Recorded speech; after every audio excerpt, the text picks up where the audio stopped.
ஆடு தேடினும் ஆனை சேனை தேடினும் கோடிவாசி தேடினும் குறுக்கே வந்து நிற்குமோ ஓடியிட்ட பிச்சையும் உகந்து செய்த தர்மமும் சாடிவிட்ட குதிரை போல தர்மம் வந்து நிற்குமே.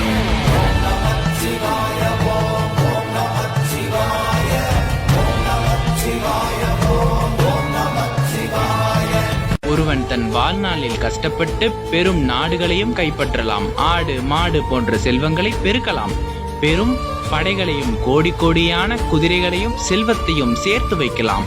ஆனால் அவனது மரண தருவாயில் அல்லது உயிர் பிரியும் காலத்தில் அவன் சேர்த்து வைத்த இந்த சொத்துக்கள் எதுவும் அவனுக்கு துணையாக வந்து நில் என்று யமனையோ காலத்தையோ தடுத்து நிறுத்தப் போவதில்லை. அப்படி என்றால் எதுதான் நமக்கு துணையாக வரும்? நாம் தேடி சென்று ஓடி ஓடி ஏழைகளுக்கு இட்ட பிச்சையும் பிறர் பயன் பெற நாம் மனமுருகி செய்த தர்மமும் மட்டுமே நம்மை தேடி வரும்.